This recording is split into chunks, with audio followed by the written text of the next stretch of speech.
Yo, what's up mga kabayan, dito yung sasakyan natin pumuntang airport. So punta tayo ng airport, sasakay tayo dito Incheon Airport. Sasakay na tayo.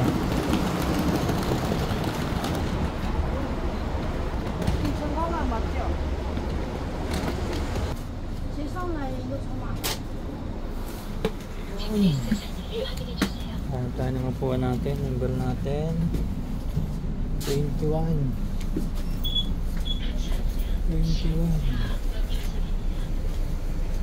Uy.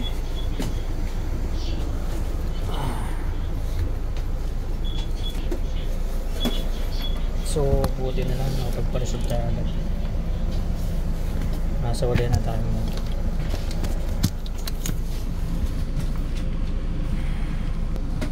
Ito kayo pagdating sa sa Incheon kung paano mag-claim ng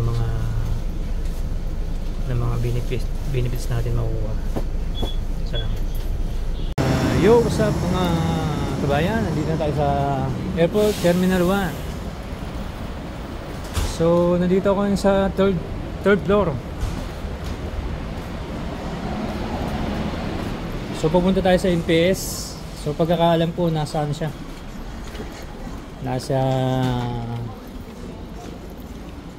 Nasa first floor. So sakay tayo ng elevator.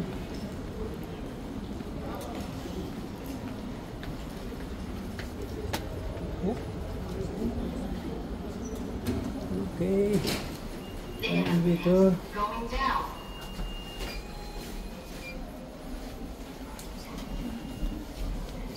Dito tayo sa first floor.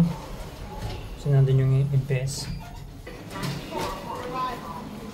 So andito tayo sa first floor. So pagkakaalam ko nasaan siya, exit 2. Nasa exit 2 yung NPS. Punta natin yung NPS is exit 2. So exit 4.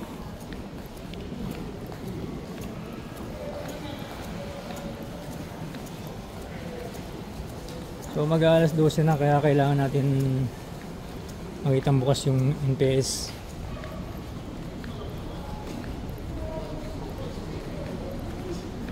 So first floor.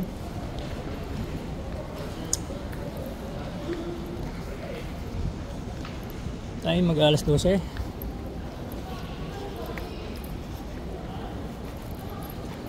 Exit 3. Nasa exit tayo. So ihandaan na natin yung papel, passport, ARC. So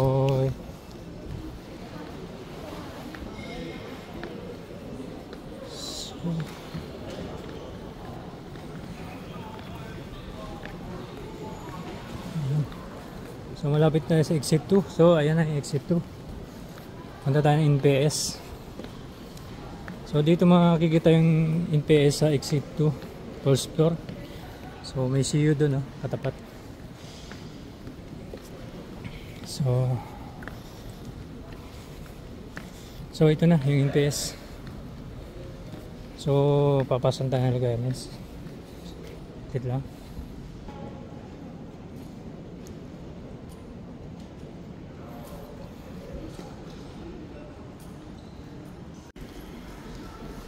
So natapos na nga tayo sa NPS. So pinapababa tayo sa ground floor. Pero inihi na kasi ako ihin tayo. So may mga bagong dating na EPS dito. Dami nila EPS. So bagong EPS sila, parating tayo pa uwi. So share muna tayo saglit. So pupunta na tayo sa base door dun sa Worry Bank. So dito sa NPS, so wala namang pila. Ako lang nagpasa ng documents. So wala pang wala pang 5 minutes nakuha ko ng papel. Yung dadali natin sa basement 1 sa Worry Bank. So punta tayo sa basement. So sasakay tayo ulit ng elevator.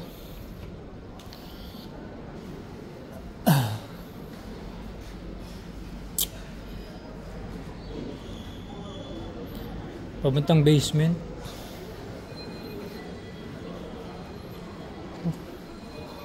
Ito. Basement tayo, basement.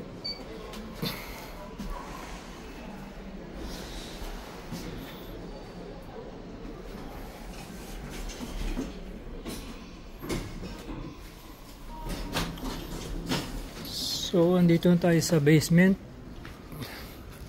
Basement 1. So, may CR dito. So, kaliwa. Kaliwa, papunta tayo ng kaliwa. Hana. Ito, Hana Tui. Punta tayo sa Worry Bank.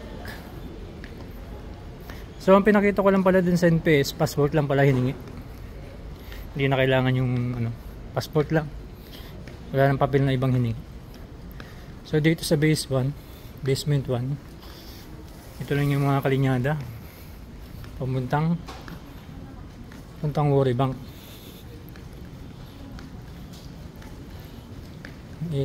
Ito may mga Pinoy dito.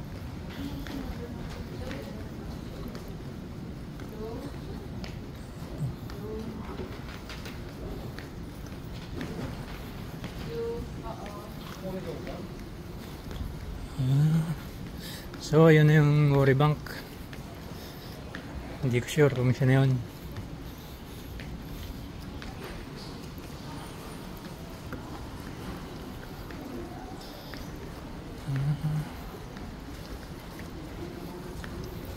Sana di pa sarado. Hindi naman siguro nagsasarado kahit tanghali.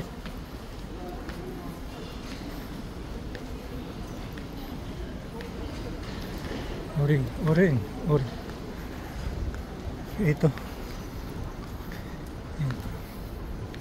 Ito yung Worry Bank. May katabing currency exchange. Katapat niya ay pharmacy, Kisakso. So, yun na lang muna. I-off ko muna. So, yun nga mga kabayan, kalalabas lang natin ng Worry Bank. So, pinapapunta ako ng kinuha ko lang yung papers. So, doon tayo maghintay sa taas, 12th floor, sa H. Sa letter H para maano yung TG code. So, okay na yung in-paste natin. Okay na ang papers.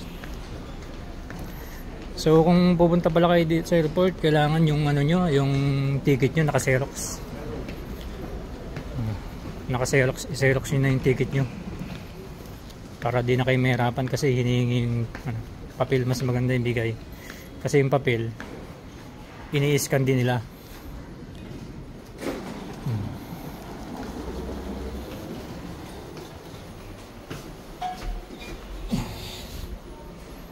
Ini-scan nila yung papel. So ito na. So sa ginawa ko din sa Worry Bank, so nag-ano lang naman ako, nag-sign lang, pirma. Pangalan pirma, yun lang. So punta tayo sa H. So pwede nito tayo mag-check-in mga alauna. So nakalagay dito sa papel, pagpunta sa Worry Bank sa H, alauna nakalagay. So andito na tayo sa H. Ay sa 12th floor pala. So hanapin lang natin yung H.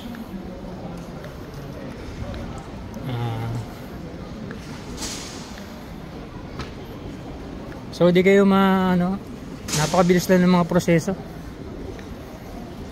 Napakabilis.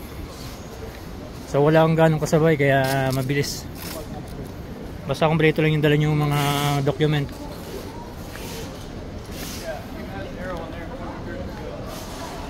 So it's basta malapit sa H yung bangko. Ayun, it's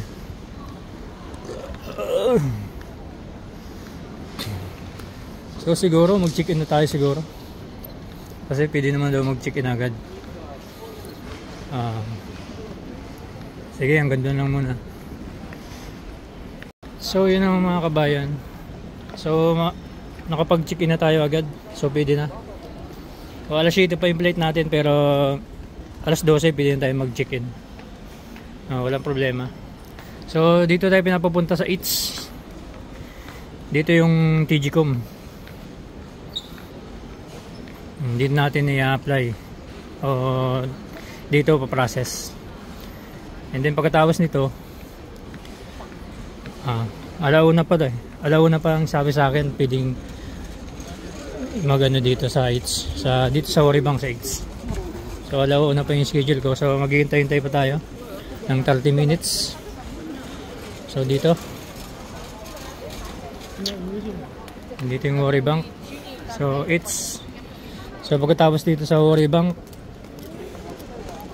so ano tayo, pasok tayo ng immigration doon, tapos doon na sa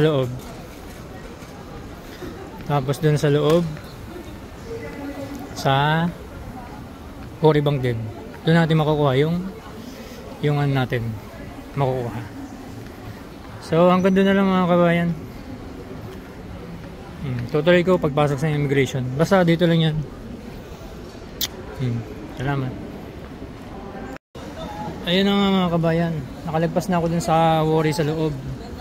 So binigyan ako ng resibo, 2 para sa TGCOM at Cookmin. So pumunta ako sa Wori Bank, malapit daw sa 11. Malapit sa gate 11. So hanapin natin yung gate 11. So nakapag-check-in ako ng maaga. Mga launa nakapag-check-in ako. And then nakapasok na ako dito sa immigration, nakalagpas na ako sa immigration. So maaga pa kasi alas 7 pa yung flight natin eh. Okay lang para makapagpahinga agad. So hanapin natin yung gate 11 kasi nandun yung Wori Bank na pagkukunan natin. 11. Saan ang 11? So ayan na mga kabayan, malapit tayo sa gate 11. Hanapin lang natin yung Wori Bank. Ayun. Andiyan yung Wori Bank, ang liit lang. So meron siya sa taas na Asiana Airlines. Asiana Airlines yung taas niya.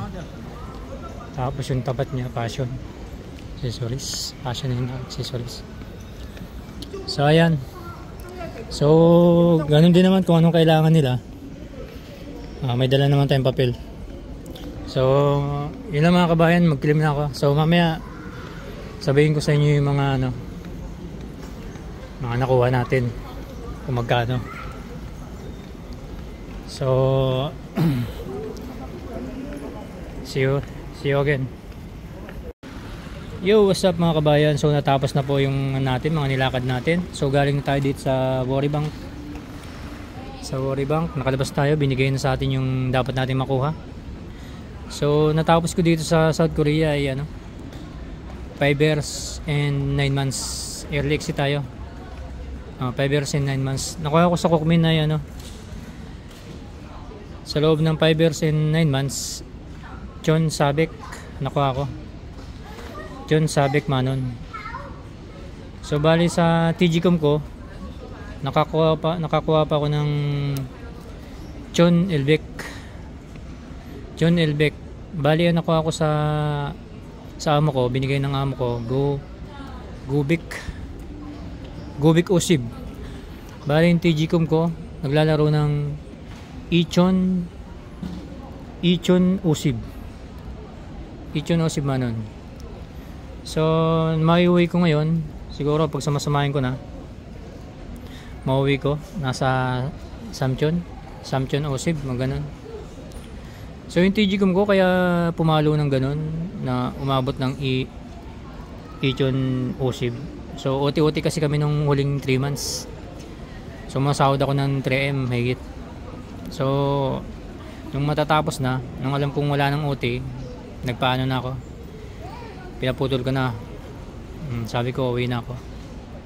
Kasi kung basic lang talagang yung sahod natin pag uwi ng TGCOM, napakababa. So praktikalan lang. So para may mauwi tayong magaganda. So pag may 3 months na mataas ang sahod, yun na. Huwag ka namang hinahing sa huling buwan. Bariya na lang makukuha mo. So okay na. Salamat sa Diyos kasi nalagpasan ko lahat. Nalagpasan ko yung mga paghihirap dito sa South Korea. Ang hirap din ng pinagdaanan ko. Hindi rin biro. Kaya yung makukuha natin, sulit talaga to. Bigay ng Diyos to para sa atin. So may mauwi tayong maganda para sa pamilya. So iba pa yung mga naipon ko. So may mga naipon pa ako bukod dito sa makukuha ko. May mga na-invest na rin ako. So ganun talaga dapat gawin natin. Kailangan mag-invest muna, mag-ipon. So itong makukuha natin ngayon sa airport, siguro bonus na lang to. Bonus na lang para sa iyo, para sa atin. So ang ganda lang mga kabayan, sana nakatulong tong video ko. So maghintay pa ako dito na hanggang alas 7. So okay lang. Okay lang. God bless mga kabayan. God bless sa inyo. Sana tuloy lang sa pangarap. Tuloy lang mga pinapangarap niyo sa buhay. Malalagpasan nyo rin lahat yan kasi lahat ng magtsatsaga may nilaga. So yun lang. God bless to all. Salamat.